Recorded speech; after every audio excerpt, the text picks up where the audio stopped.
Yes. Good afternoon to everyone, and welcome back to the ninth day, and a warm welcome to Sabyasachi Chakraborty. Uh, we are beginning with our last session today. The topic is on conservation issues in the coastal habitats, and we are privileged to have with us Sri Sabyasachi Chakraborty. He is a master's in marine science from University of Calcutta. He he has an working experience as a research fellow in various projects related to Sundarban mangrove ecosystems, marine and estuarine fisheries in the West Bengal University of Animal and Fishery Sciences, sponsored by Government Department of Science and Technology, Government of India, and Government of West Bengal. His doctoral research work focuses on the ecological dynamics of the mesozooplangtons in and around the Sundarban mangroves. Presently, he is engaged with Nature, Environment, and Wildlife Society News, a leading and a conservation CSO of the country, pursuing his work on technical aspect of the participatory research on sustainable aquaculture in mangrove ecosystem, an ecosystem based climate adaptive conservation linked livelihood practice based project implemented in the Indian Sundarbans in the context of the global sea level rise. I'm sure you will get a lot to know about the Sundarban mangroves and the mangrove ecosystem here. All looking forward, Sabyasachi, for your session. Without further ado, I'll request you to begin with your session. Thank you, Sneha, for this introduction, and thank you for giving me the opportunity to interact once again with you and with the participants. And this is really a lovely platform to share the ideas and knowledge with all the participants. So, good afternoon, everybody. Without any further delay, I would like to share my screen.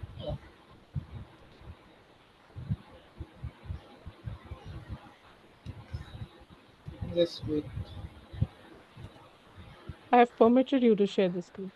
Oh, is it visible now? Yes, it is. It is. Okay, so hello everyone.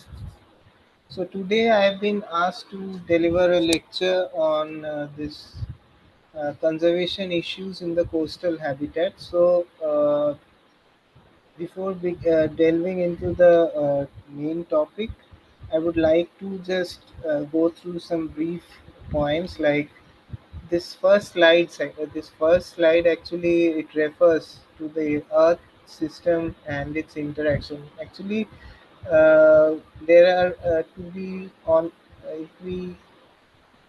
if we just look into this picture, you can see that the earth has three main parts. We can it's one is the atmosphere, one is the lithosphere where the and one is the Sabyasachi, sorry to interrupt. Can you go for the slideshow mode so that it okay. can be a full screen? Is it okay? Not yet.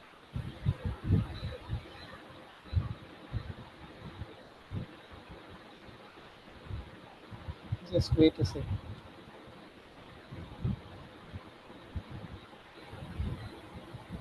Uh, just wait.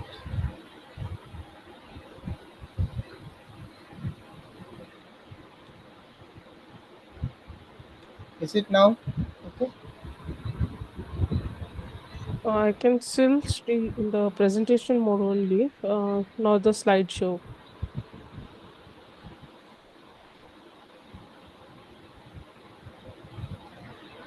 It's not coming. No, it's not. It's not coming. Or maybe we can just continue with this. Okay, then once again, just give me. I will just try once more.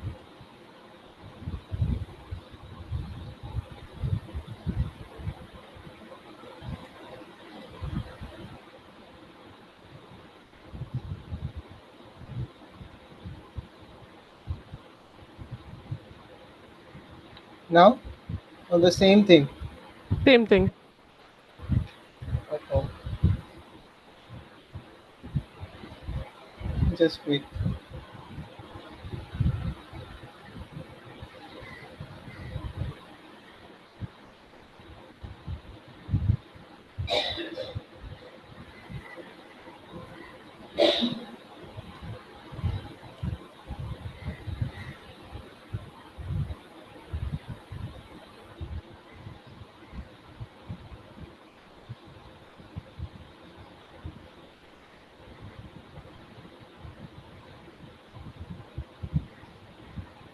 Is it now?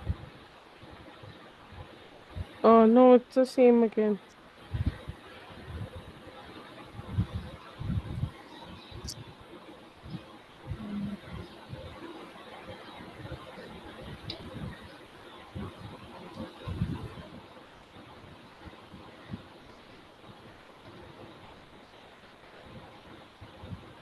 Is it visible to anyone else full screen?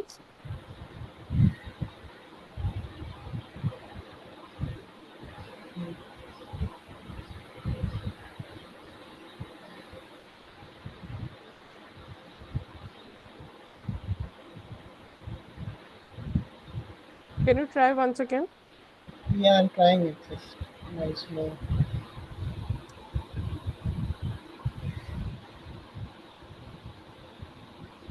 Now, can you see? I mean, is it coming? Oh, now I can't see your screen only. Um,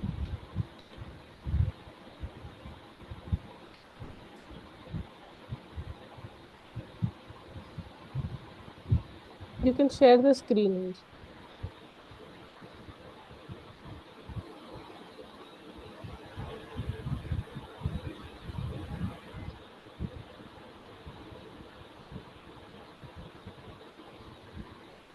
it's not trying. Maybe if I share this like this.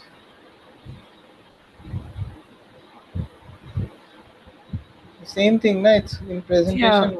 yeah, it's in the presentation. Okay.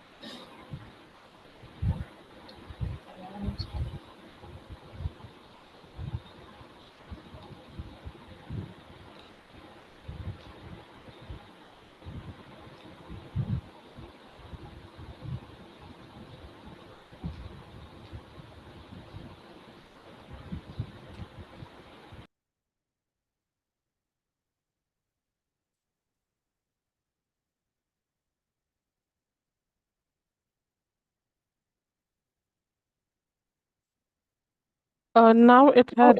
Mhm.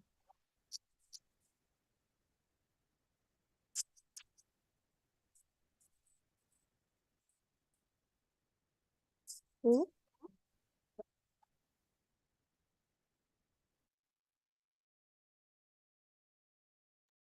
Yes, it is visible now. You can unmute yourself.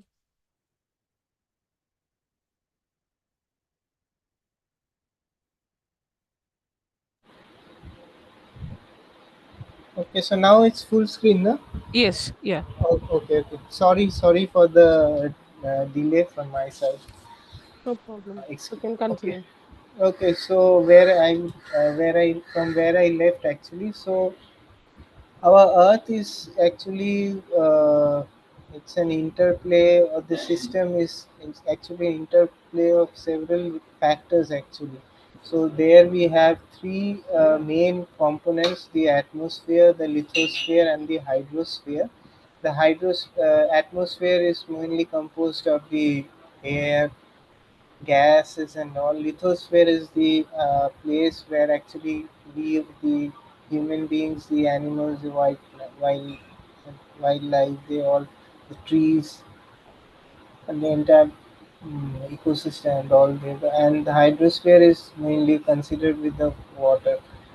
So this actually the interplay interaction of all these three area components actually constitutes the biosphere, where all the living and the non-living components they interact, and where the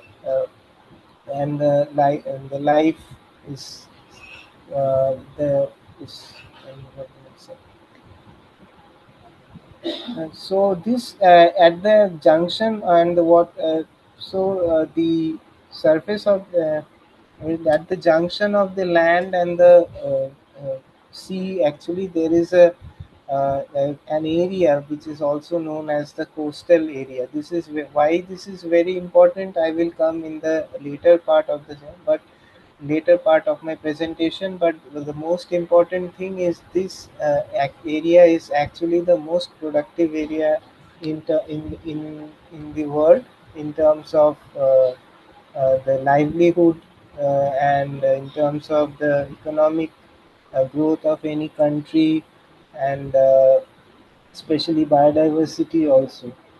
So this coastal area, I will be speaking much about today on this region.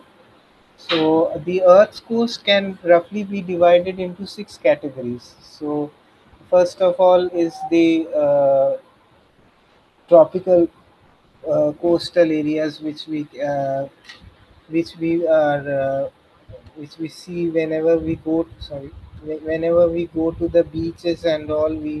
We find in both the eastern coast and the western coast, so in India as well as the other parts of the world also. So these coastal areas, coastal plains are the predominant type of the coastlines which we find in the, and it is marked in green color. And other than that, there are also headland or bay coasts. Well, headlands and bays, they actually occur together in a same coastal area. The difference is that the bays, they are flanked by land on the three side, and then headland are flanked by the water in its three sides. This has been formed due to the differential erosion, and the harder you will find these structures mostly in the rocky coastal areas, where there is considerable amount of erosion which goes on. So the harder rocks, actually, when the seawater, when they start eroding the rocky shores, so they at the bottom part, due to the uh, wave action of the seawater, that the lower part actually gets eroded, and the upper part, it seems like it is actually uh, moving forward. It is actually protruding towards the seaward side. So this headland course, that is the headland, and the lower part it's the base actually. So and apart from that, there are also tropical coral reefs. These are very important features of the coast, and these coral reefs, they provide the nursery or the grounds for the breeding of fishes. It's also very much diverse in it is very much diversified. And one good example we all know about is the Great Barrier Reef near Australia. So this is very much, and apart from that, there are major deltas also. The triangle, in the icon triangle, it actually represents the major deltas. Where so these are mainly the six coastal different categories of the Earth's coast, which in which this has been classified. So moving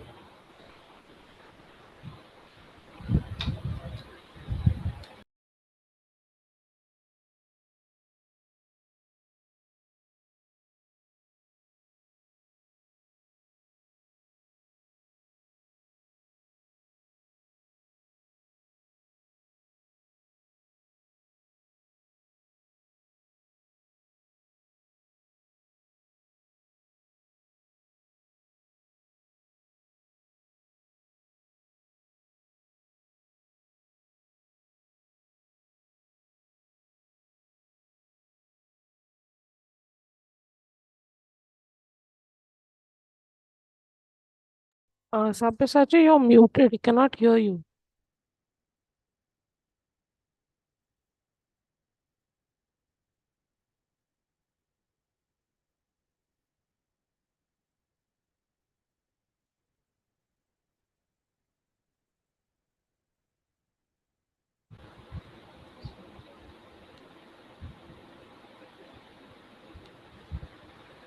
Okay, now am I audible?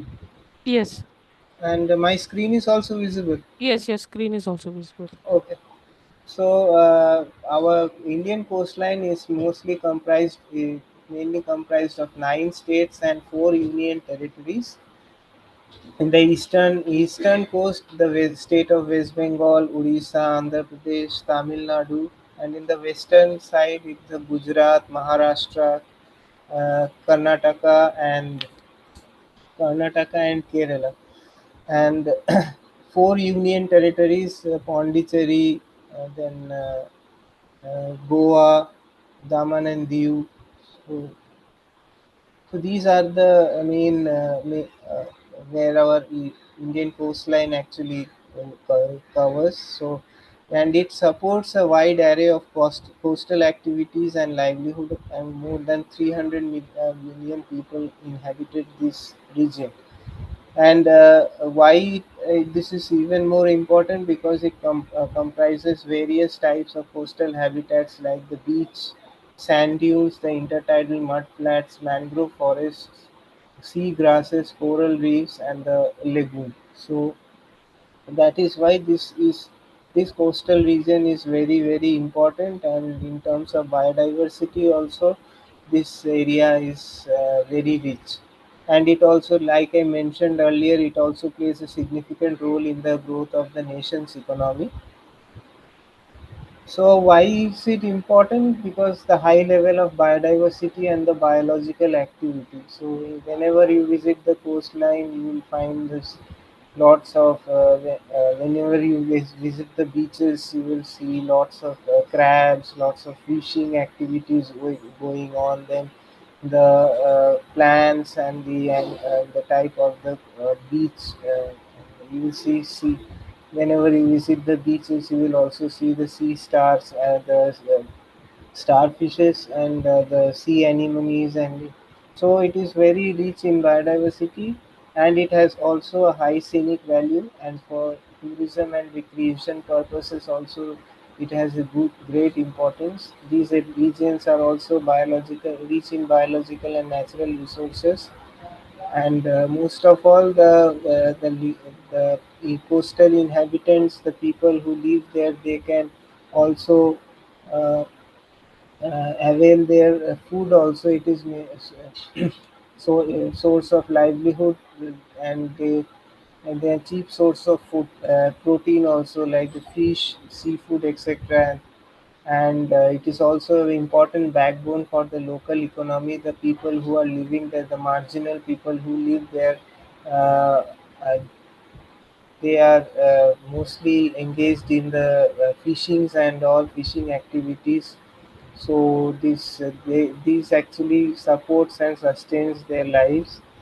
Transportation and navigation purpose also, it is very important. Mostly all the these sea routes, they also prefer they most of the ports are also important ports, which which maintain the sea connectivity between.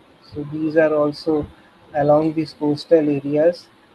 And then settlements and housing, people also live there. And uh, I've already mentioned it's rich in natural resources. So, in this slide, I will just try to highlight what are the ecosystem services of the coastal zone. Before going into before describing this, I would like to highlight this meaning or the term known as the ecosystem services. So, what this term actually means is that wherever we live, that particular in whichever habitat we live, that it's a part of the nature. And that particular ecosystem or the place, they have they provide something for us. It's not like if you, for example, if you consider the example of the coastal people who are living there, or the near the islands or something, especially in the coastal areas, this mangrove forest, they actually uh, they help the people to. We all know that mangrove forest is rich in this biodiversity. It serves as the nursery ground for the fishes, supports the local livelihood of the people there. So if there is a ecosystem, a good ecosystem, functional ecosystem, then then every ecosystem they provide some services. Like we are actually that the from the mangroves, they actually uh, they can collect the honey, they can collect the timber, they, for and these mangroves, they are also help to regulate this climate change. They protect the coastal people uh, from the cyclones and storms. And besides, it also has a very cultural diversity, and especially it has a great potential for ecotourism also. So the coastal zones, these actually comprises this mangrove ecosystem, the coral reefs, and the sea grasses. These are actually also now in the global biodiversity frameworks, and these are now recognized as the triple for insurance against the climate change. So yeah, the coastal zone provides the provisioning ecosystem services, regulating ecosystem services, and the cultural ecosystem services. Provisioning is whatever they provide us, like the food, from the food sources to the medicines and fish and biodiversity and all, so that the local people, they can sustain their life. Regulating services includes that the mangroves, they are protecting the coastlines from the climate disasters and all. It helps in mitigating the climate changes, like by sequestering the carbon, and also by regulating the other climate aberrations and all. It also helps to purify the water, and also acts as a sink for, and also plays a crucial role as a bioremediate bioremediation as a, by pollutants. Like, so, and the cultural ecosystem is like they have an aesthetic value, and tourism, research, education. It is a biodiversity hub, so it has a very rich importance for this research work, and mainly since this environment is very dynamic. So it has a very uh, uh, important place in the field of academic research. So, and even the tourism perspective also, it is very important, considering the natural beauties and the different type of the components. So now I will like to move on. We all visit to the beach, and we also go to the different coastal areas. So, but the thing is, a beach is just not only a beach. It has in it itself, it has it has some zones. So there is a particular the beach has its own profile. So whenever you go to the beach or somewhere coastal areas, so the it is divided into three main areas. One is the backshore region, one is the near shore, and one is the offshore. The backshore is just where behind where the tidal water during the highest high tide water which reaches there, and the landward limit. This is the area between the high water mark and the landward limit for the marine activity. And the foreshore area is actually the line between the highest water mark and the lowest water mark, because whenever there is a high tide, so this actually describes the area which is under the influence of the highest high tide and the lowest low tide, and it is often in the most important area for the marine activity. And apart from that, there are the inshore areas also, where the waves actually cease to have any influence on the land area, and offshore is completely the afterwards from the beaches. And apart from that, there are also some structures like the berms and the long shore bars. Like these are the actually parallel ridges of sand which is parallel to the shore, and it is also immediately a feature of the intertidal zone. And there is another part also where the waves actually break, and that is known as the breaker zone. Whenever the waves they try to approach towards the coastal area, due to the as the depth of uh, what the beneath the substratum actually it reduces, the waves they actually they tend to break, and this actually is the region near the longshore bar area. So the waves they break, and then there is the surf zone actually. So this is the zonation of the coastal area. Now, now it is the I come to the most important part, which is the intertidal zone. This is very important area because it is and why it is very important, because in our country or in our tropical region we experience semi-diurnal tides, means the 6 hours of the day it is underwater and 6 hours it remains exposed. So due to this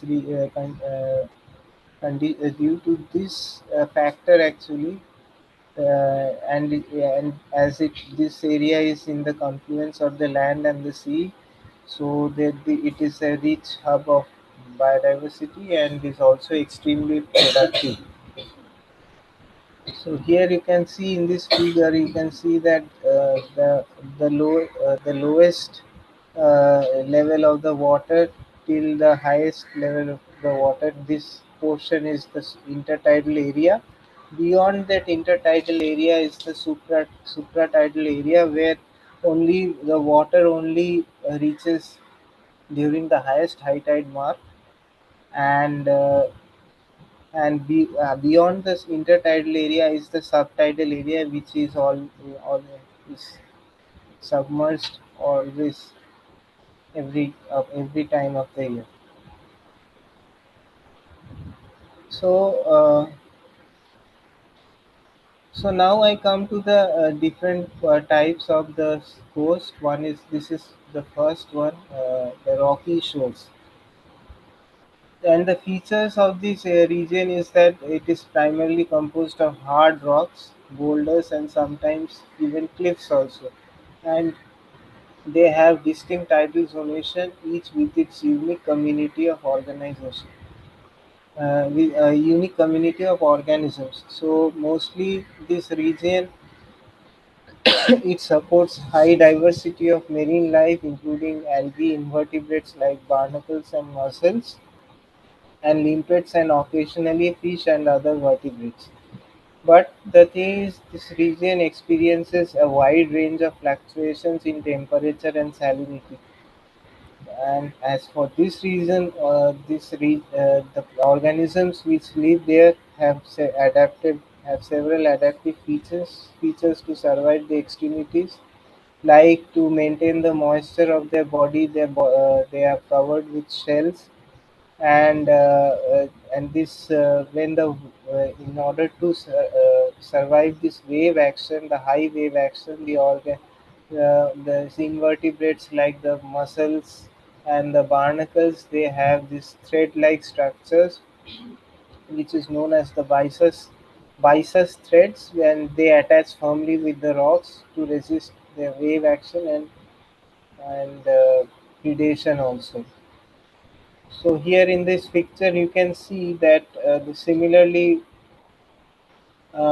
during the highest high tide, when the water actually breaks, you will find in the rocky beaches. Whenever if you have the opportunity to go and see visit Vizag or in Mumbai itself, you can see when the high tide when it hits the rocky shores, and it actually the water breaks and it actually sprays, so that it is very hardly this region they get this waters. So it is also known as the spray zone, and the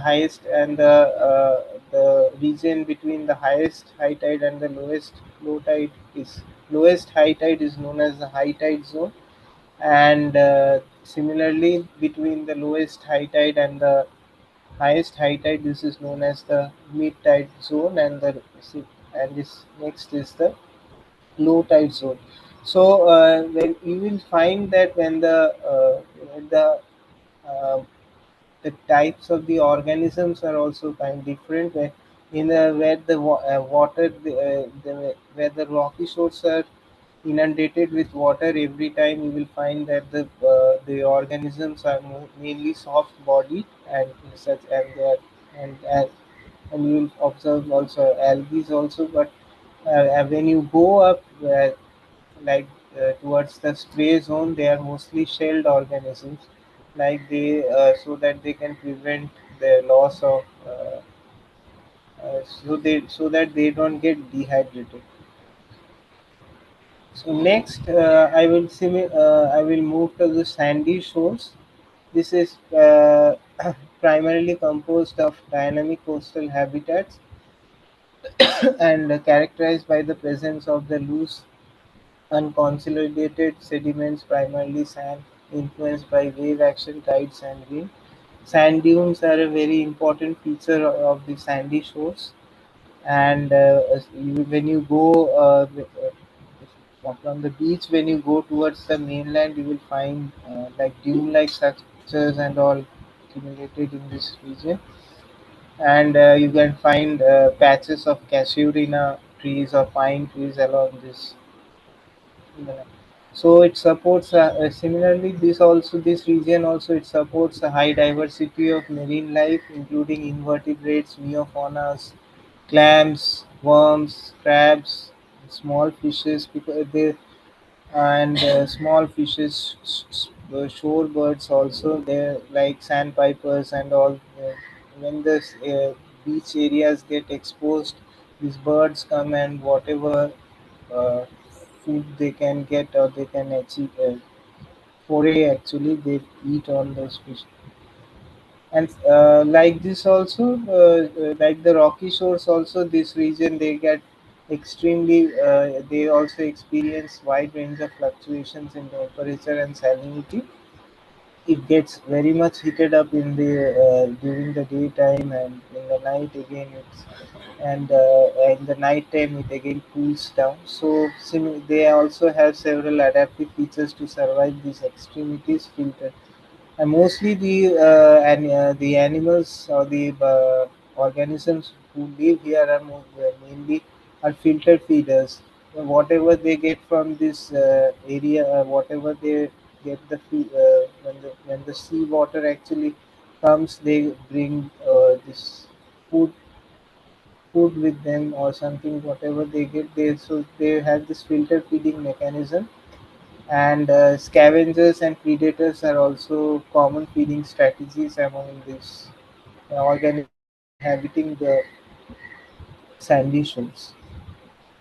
The next slide is the salt marshes. This is the most common feature in this tropical coastal region. So it experiences the ebbs and floods of the daily diurnal tides, which moves in and moves out.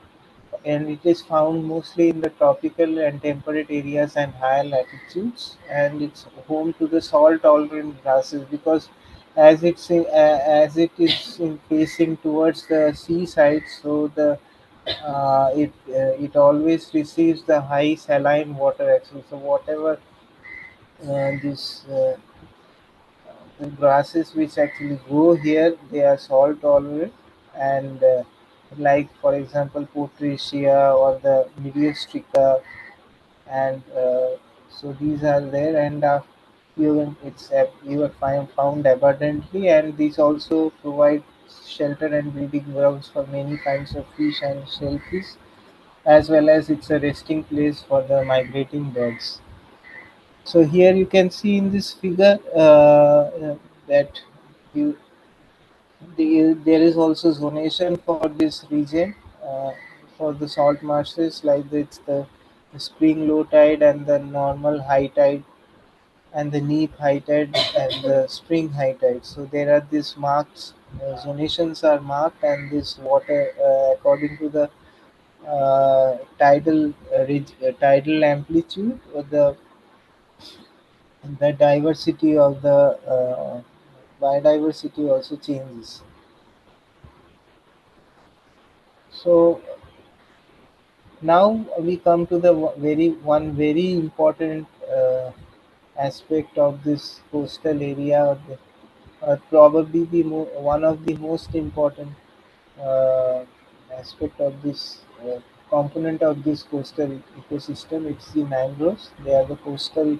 It is needless to mention they are the coastal bioshields. They protect the coastal communities from the natural disasters, and they are found at the land sea interface near the coastlines in the tropical and the subtropical regions. They possess several adaptive features, enabling them to survive in the high saline and dynamic environment. They have viviparous germination. They have pneumatophores which are exposed outside, and as the marshy swampy regions are devoid of are anoxic, so these pneumatophores they help them to take oxygen from the air, and they have stilt roots, and they have different kind of lead roots systems.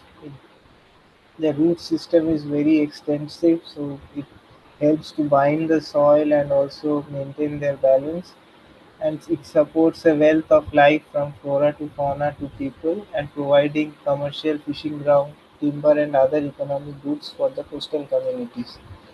It accounts for only 5% of the total coastal ocean area, but are responsible for 14% of the carbon sequestration by the world's ocean. It has an extensive root system, and most of the carbon. Why it is very important? Because the carbon which is stored below the ground is either in the roots as soil carbon or peat.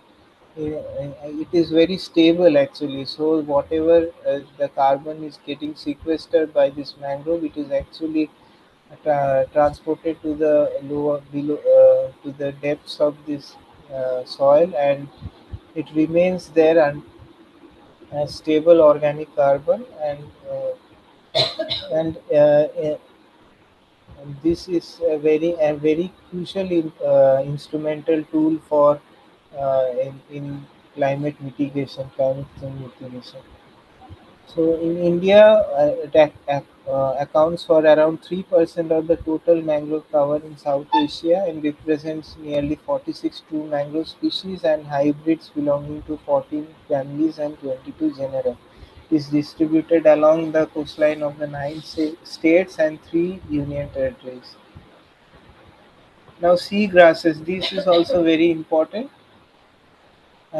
These are flowering under waters with long, thin leaves, and forms a dense mat in the shallow waters, with their roots anchoring the sediment beneath them in place. They are found from the tropical region to the Arctic Circle. and it is a home to a diverse array of fish and other marine wildlife. Birds, they the hardy the birds, the piscivorous birds, they feed on the young fishes in the grass, and the fishes, the sea grasses also acts as the nursery for the fishes. The adult fish they predate upon the offshore regions also, and it's also ground for the different mollusks, mussels. So, so yes, this is very important component of the coastal ecosystem. Now the coral reefs, types of corals. The difference between there are mainly two types of corals. First of all, they are the hard corals and the soft corals. The hard corals they have their outer covering is like it's like stone-like casing, and these hard corals they actually are the reef building corals. They help to form the reefs, and they have polyps. The polyps are one of the important features of these corals, and they have. Whereas in the soft corals, these are non-reef building corals, and they have mostly feather-like tentacles. These polyps have feather-like tentacles, and these in terms of ecosystem services also this coral reefs they provide they provide food and fishing for the local community, and they act as homes and nursery for 25% of all marine life. Coral reefs they have tiny animals called the coral polyps. These coral polyps actually uh, are limestone skeletons. They build up over time, forming the base of this complex reef habitat. And coral reefs they also act as natural wave barriers and protecting the coastal communities and the beaches from the storms. And it is coral reefs are found in over 100 countries, and most importantly the coral reef species provide new medical compounds in the field of medical research also. It has a very it has a very important contribution. More than half of all the new drugs, life-saving drugs, are being found focusing on the marine research on, and it also has a great value for this tourism and recreation by attract millions of tourists every year, bringing important income to the reef communities. So here is the one photo which is actually showing how this ecosystem services is getting hampered due to our several factors, and most importantly with the human activities actually. The till now I have discussed how these mangroves, the sea grasses, coral reefs, they try to protect the coastal people and from these natural disasters and all. So when if we can see that when you see uh, what is happening when you destroy this habitat, there are changes in the nutrient sediments and freshwater output. And when there is a loss of this mangrove and seagrass habitat, and loss of coastal reef habitats, so there is a decreased storm buffering, and decreased storm buffering leads to increased coastal erosion and habitat destruction. And there is also socio-economic changes for the coastal population also. If mangroves, seagrasses, and coral reefs, these ecosystems are damaged, so there is a decreased uh, there is a decrease in the fisheries resources, decrease in the revenue from tourism, and also the storm buffering and all. So these are all interrelated, and uh, in the present situation, these ecosystems are presently very much threatened by due to our human activities mostly. So, why coastal ecosystems are productive? We have learned why it is very important, but we need to understand why is it very much productive.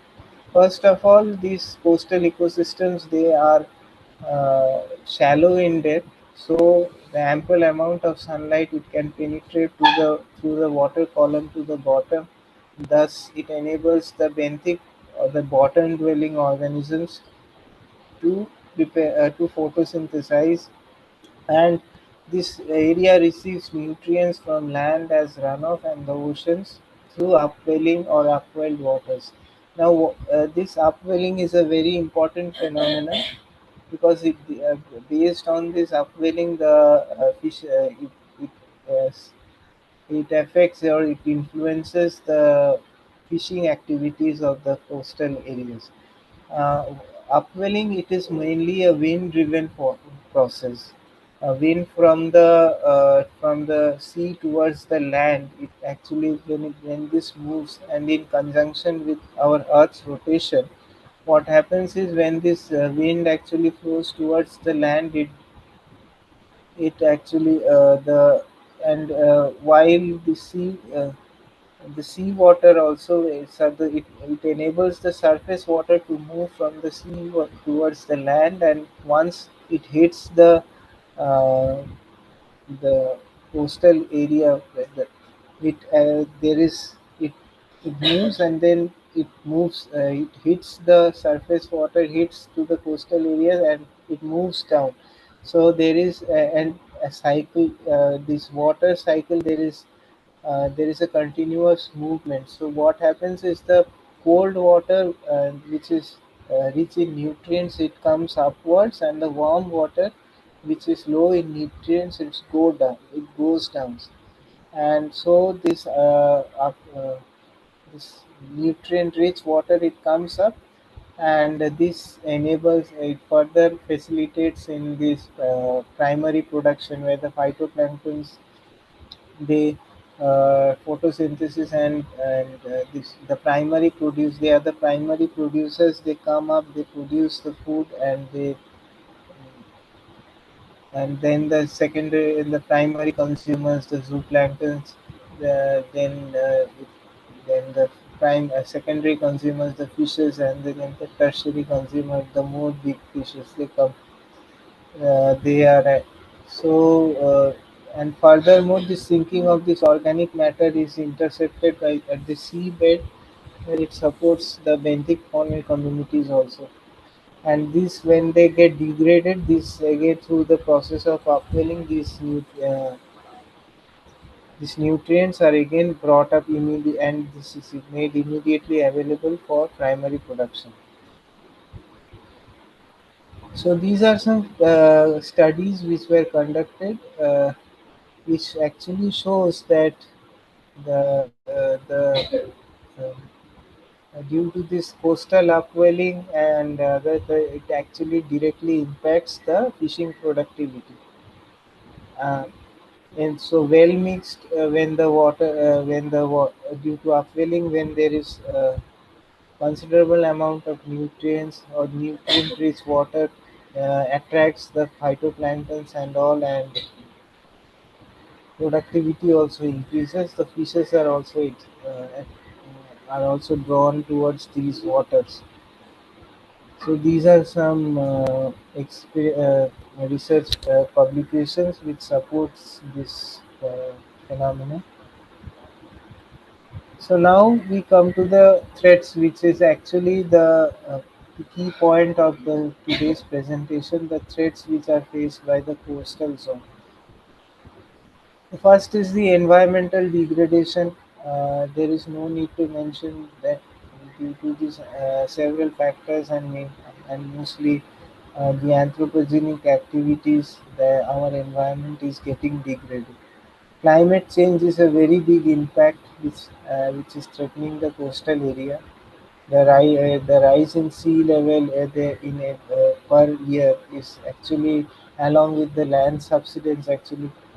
So this both is causing a huge threat for the coastal areas. Disaster risks have increased, frequency of cyclones have increased, and besides there is overdevelopment of coastal and overuse of the coastal and marine resources for development.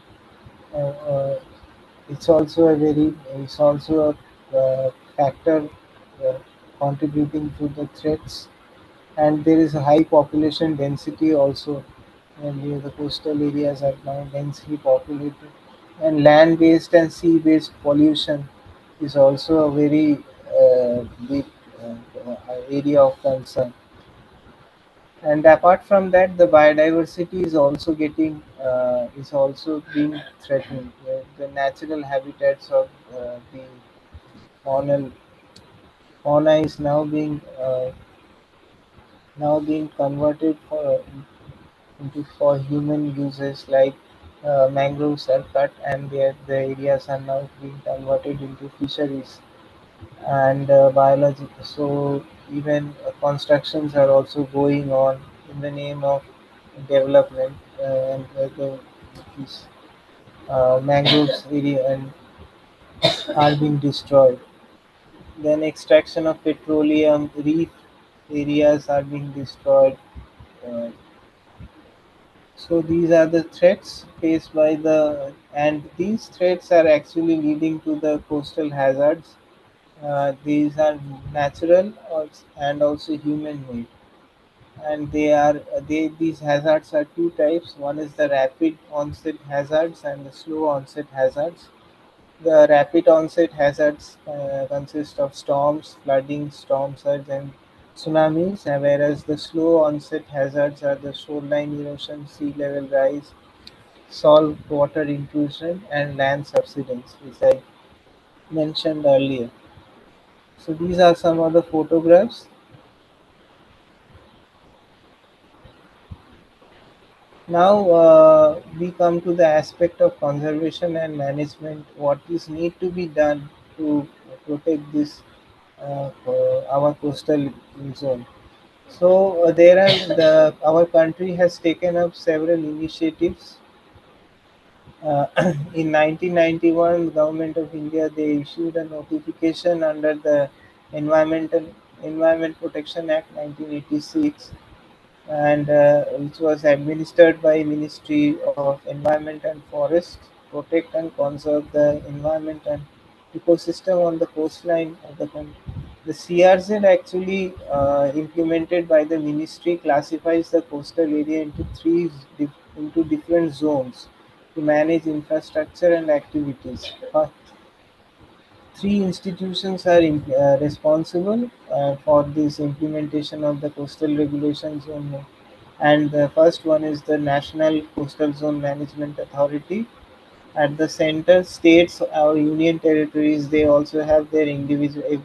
Every states have their individual coastal zone management authority, and there are district level communities also, uh, where who look after this implementation of the CRZ.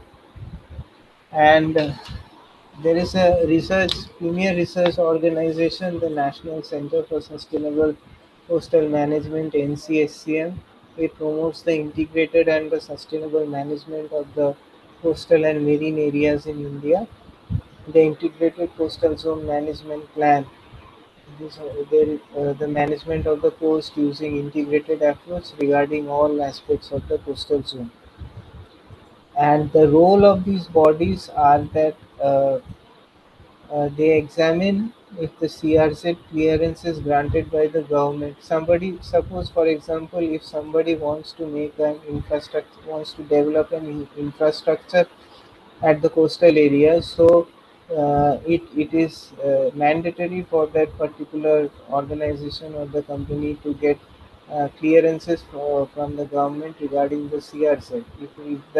If the construction is within the jurisdiction of the CRZ, then the government will not if if will provide the permission. But if it is not, I mean, sorry, if the if it's within the CRZ, the government will not give the permission. Otherwise, they can give a go ahead. So these bodies, this NCSCM or the coastal zone regulating authorities, they actually examine the CRZ clearances, and if it's as per procedure, then the project developers, they are complying with the condition, then they can go ahead.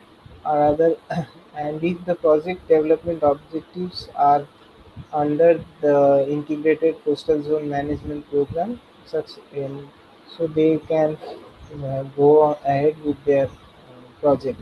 And they also evaluate the measures which are taken of the government towards achieving the targets under the SDGs, sustainable development goals. It's a very big, there are 17 goals and sub goals also. So everybody who they can access it through the internet. They can learn more about this SDGs because it is in itself a very huge topic. So anybody who want to know who is what is this sustainable development goals, they can type in the website and they can learn about it. So, in brief, sustainable development goals is that the develop it actually focuses on this any developing country, they must continue with their development, but that has to be sustainable. It's not that you, as we by exploiting or by destroying everything, the development should happen. So it should be meaningful enough, and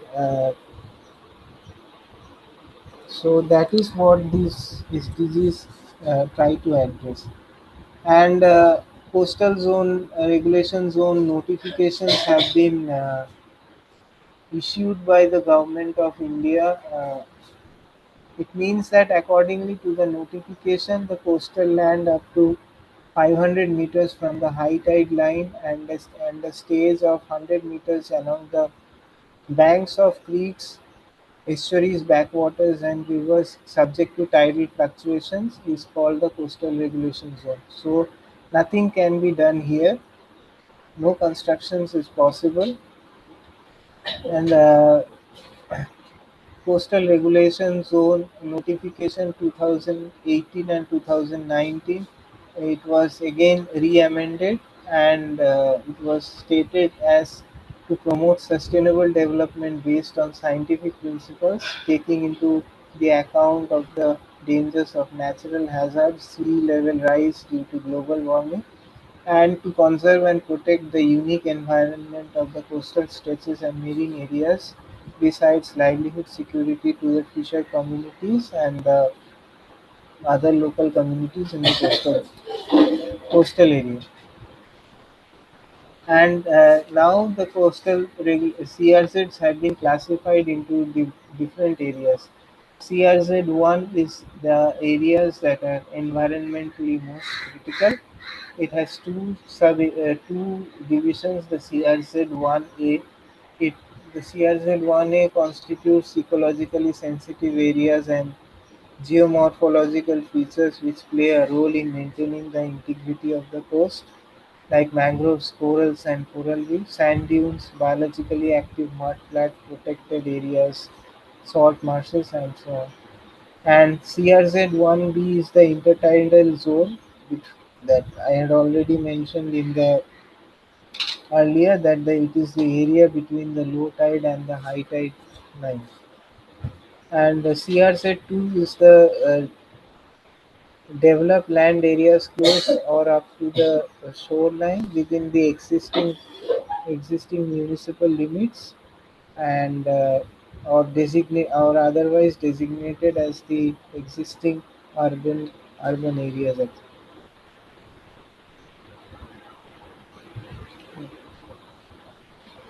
CRZ3 and CRZ3 is again further classified into two subcategories. The CRZ3 actually consists of the land areas that are relatively undisturbed and those which do not fall under the CRZ2. And CRZ3A is the area with population density more than 2,161 person per square kilometer as per census to 2011. In these areas, up to the 50 meters from the high tide on the landward side shall be earmarked as the no development zone. And CRZ3B also, all other CRZ3 areas less than population density less than 2,161 persons per square kilometer, areas up to 200 meters from high tide line on the landward side will be no development zone. CRZ4 also is the same thing. It is the water area and the seabed area between the low tide line up to 12 nautical miles, and it includes the water area and the bed area. See, and CRZ4B includes the water area and the bed area between the low tide level and the bank of the tidally influenced body. So, what are the activities that are prohibited within the CRZ? What can't, what cannot be done here is setting up of new industries and expansion of existing industries, operation or processes. Manufacture or handling of oil, storage or disposal of hazardous substances, land reclamation, bonding, or disturbing the natural course of sea water except for activities permitted, and discharge of untreated waste and effluents cannot be done. Dumping of city or other town waste, ports and harbour projects in high eroding stretches of coast.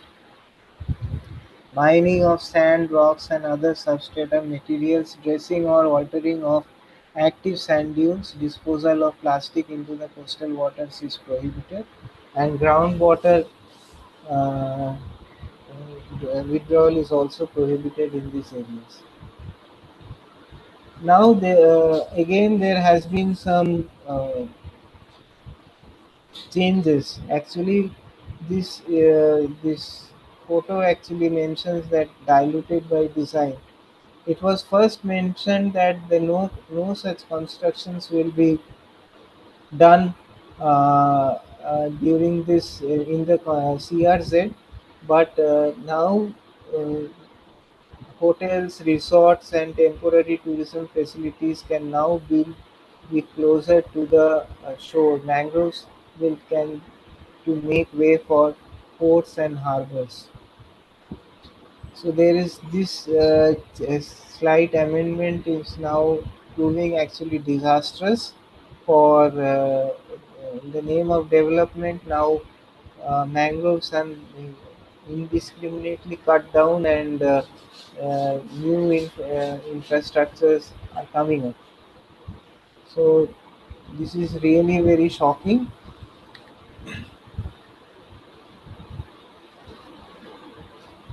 And so now the coastal area has been uh, given some special consideration for now some things are being done. Things are protecting critical coastal environment. So it has been designated as the critically vulnerable coastal areas. So the following areas will be treated as critically vulnerable coastal areas and managed with involvement of the coastal communities. Sundarban region in West Bengal, the Gulf of Khambat, Gulf of Kutch in Gujarat, Gulf of Mannar, Bhitarkanika, Koringa, municipal limits of Greater Mumbai, Bhitarkanika, these are all under the critically vulnerable coastal area. Now I come to one of the important initiative of the Ministry of Environment Government of India. This is a blue flag program. The blue flag beach is an ecotourism model because since these beaches and these coastal areas are attract tourists and it has a potential for tourism also. So the Ministry of Environment in India, they have actually they started this initiative. This Blue Flag Beach is an ecotourism model which marks out beaches for providing tourists and beach goers clean and hygienic bathing water facilities and amenities, a safe and healthy environment, and involves sustainable development of the area. This actually promotes the concept of responsible tourism also, and the environment ministry has relaxed the coastal regulation zone rules, uh, considering this blue flag program that restrict construction near the beaches to help states construct infrastructure and enable them to receive blue flag certification. 13 beaches have been were selected by the ministry for certification, and there are actually 33 criterias classified under the four major heads. Number one is the environmental education and information, bathing, water quality, environmental management, conservation, and safety and services. So these are the four major heads, and they which constitutes 33 criterias, and if the beach fulfills all these criteria, then they are given a blue flag certification. So till now, India has 12 blue flags,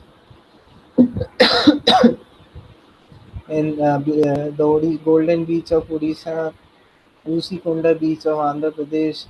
In Puducherry, there is the Eden Beach. In Kovalam, it is the Tamil Nadu. There is a Kovalam Beach. In Radhanagar Beach in Andaman and Nicobar. In Lakshadweep, there are two beaches: Kadmat Beach and the Minikoy Hindi Beach. Happad Happad Beach in the Kerala. Padubidri Beach in the Karnataka and Kasargod Beach in Karnataka. Bhogla Beach in Diu and Shivrajpur Beach in Gujarat. So these beaches have received the blue flag certification. And now I come to the integrated coastal zone management. The management of the coast needs an integrated approach regarding all aspects of the coastal zone, including geographical and political boundaries. It was this ICZM was conceived in 1992, and a World Bank assisted project implemented by the Department of Forest and Environment with assistance from the Union Ministry of has unveiled the draft environmental and social management framework.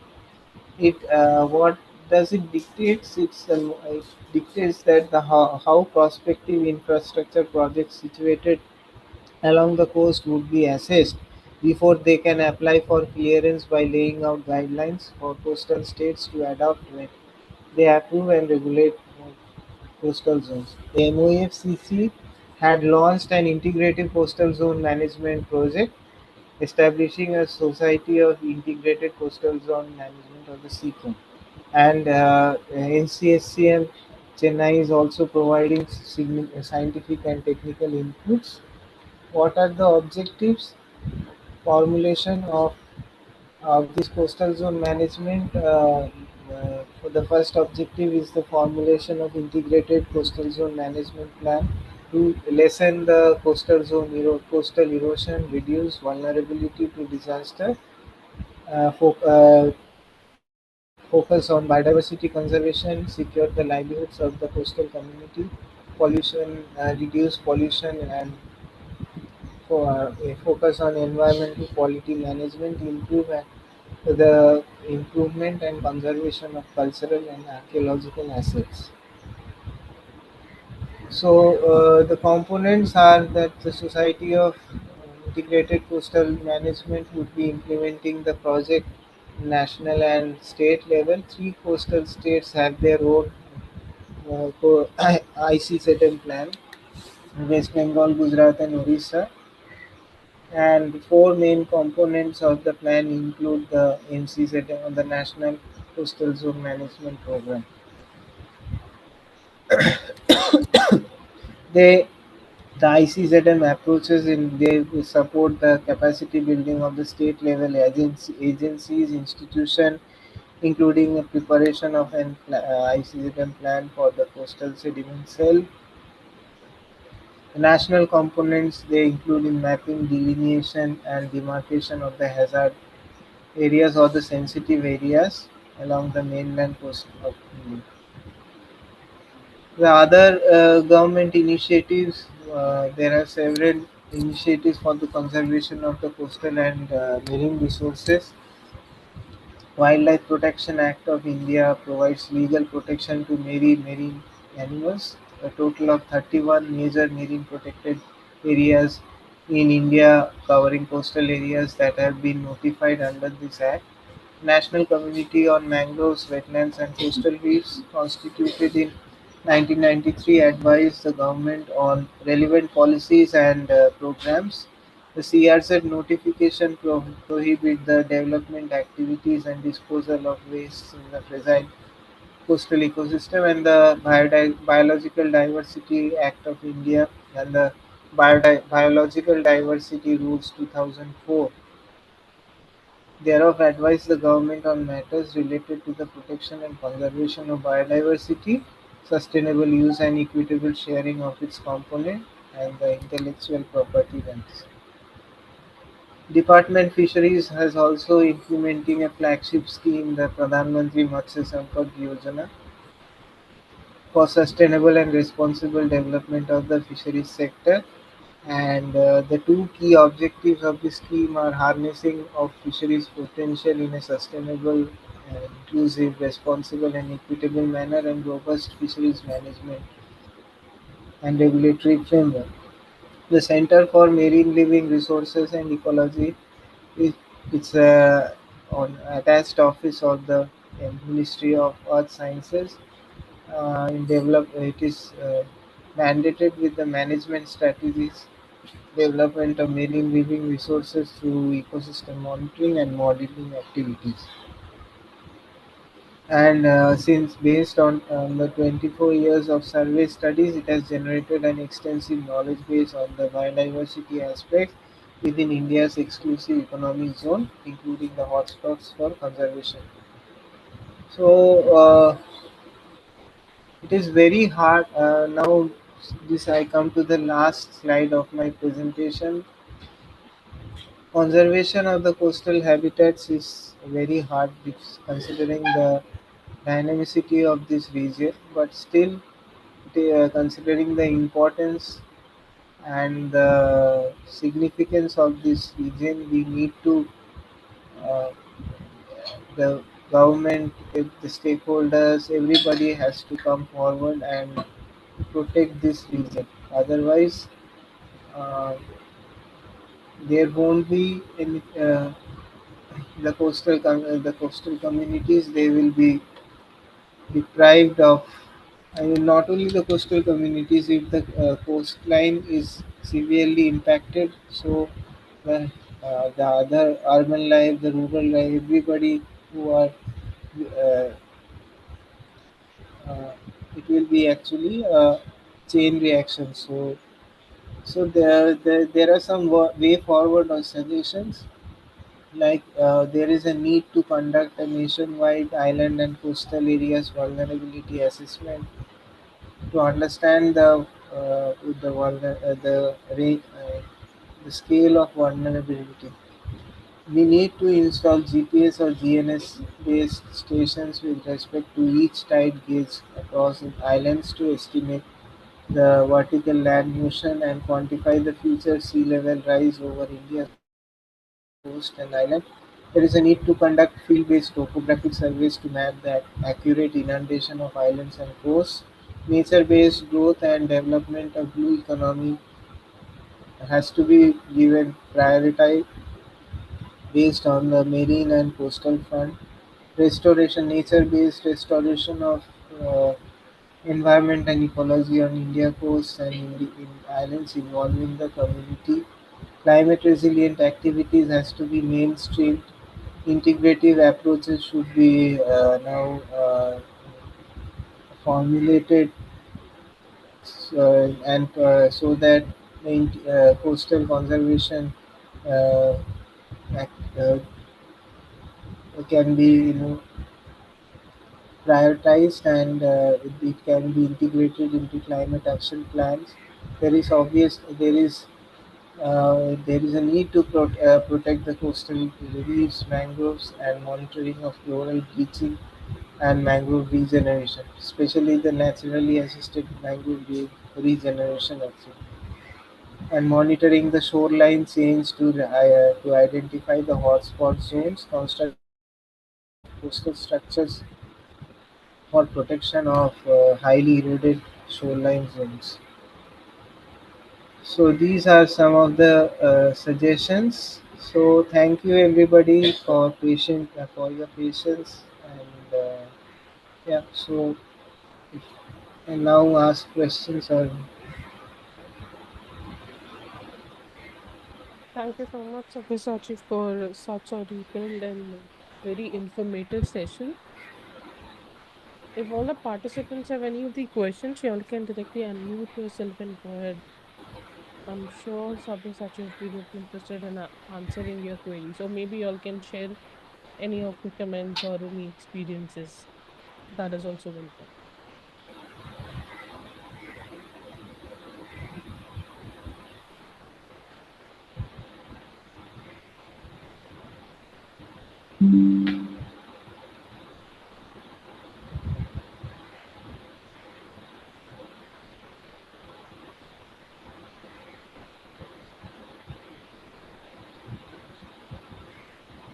Anybody? Okay, we have one question in the chat. okay. Um, okay, it says, what are the challenges that you have faced when implementing the measures? Uh, See, first of all, it's a nice question. Thank you, Kalyani, for writing this. So first of all, the while implementing these measures or something like that, because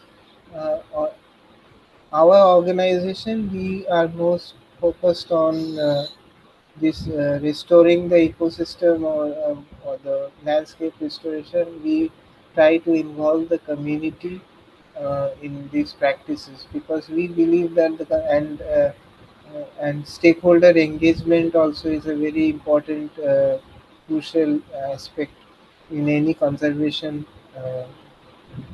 activity. So while implementing any conservation measures, so what we the most important challenge is that to bringing all the stakeholders in together and make them understand at the single place, because the different organized government offices, they have their own agenda and own way of dealing with these situations. Forest department have their own jurisdiction. The fisheries department have their own jurisdiction. They whatever they do on their they act silo. They are doing individually. So bringing together on the same page and working it's one of the biggest challenge, and that's why where we believe that more and more it has to be more and more of a stakeholder approach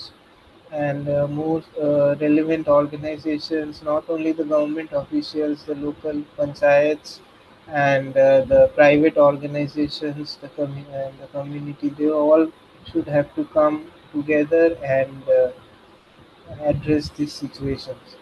So this is one big challenge, and uh, to sensitize and to constantly aware the community about the importance of these mangroves, coastal, I mean sea grasses, on or overall the Sundarbans or the any coastal areas. That is a challenge because when you speak about conservation sitting in a room and and talking about conservation in the field, it's very much different because the people they rely on these natural resources. They have to feed their stomach, they have to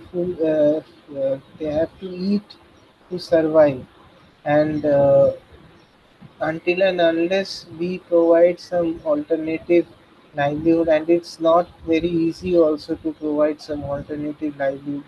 So we have to constantly motivate them, make them aware, and so that they can understand and realize. It's not that they don't realize the importance, they always they do, but the thing is now the opportunities are getting minimum. So making them aware about these facts is one more challenge. So constant dialoguing, networking is very important, and policies also needs to be strengthened very much uh, so that uh,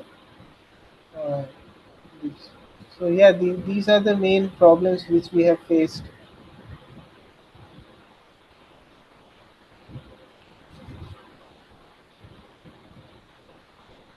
Mm, mhm. Okay, there's a comment. He says, I agree with the multi-parties engagement approach and raise awareness amongst the community. Yes, thank you for the insight. Anybody else who wants to go ahead with the question?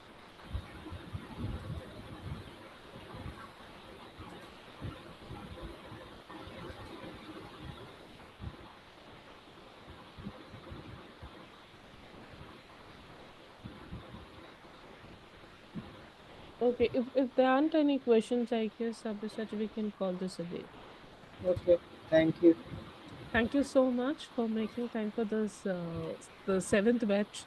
In fact, one more year Mm, we're working together. Thank you so much. And let's hope to make it more. okay. Thank And you, thank you. thank you to all the participants for being present. Tomorrow is the last day of this course. The link for tomorrow's session will be sent to you all on your WhatsApp group. Thank you, everyone. Thank you, Sabyasachi. Thank you, Sneha. Thank you for giving me this opportunity.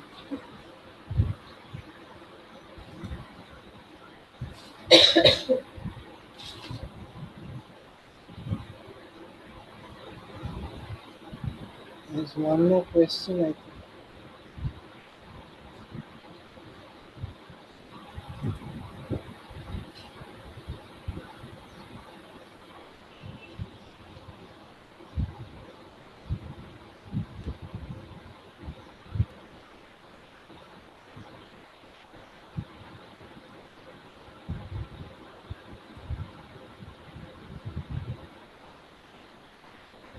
Sorry, I was muted. The question goes as if the Mauritius government or NGO has any collaboration with India. Yeah, definitely there might be some collaborations, but for me, uh, I don't know whether there are from my side or my place. It's very hard for me to say, but yeah, it's not like that. There won't be any collaborations. There might be some collaborations. You can go through the websites and check with the governments. But most importantly, if, they can also search the Mauritius where they are working with mangroves, and the local NGOs or whatever local CSOs they are working with.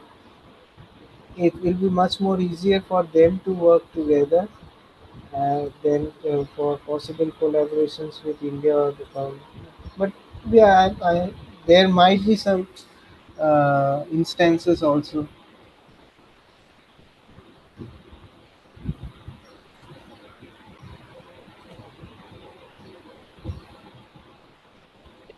Thank you. Uh, Thank you. Is there any more queries? Okay. Yeah. Uh, Thank you, everyone. We'll see you all tomorrow. Thank you, Sabyasachi. Okay, thank you, Sneha.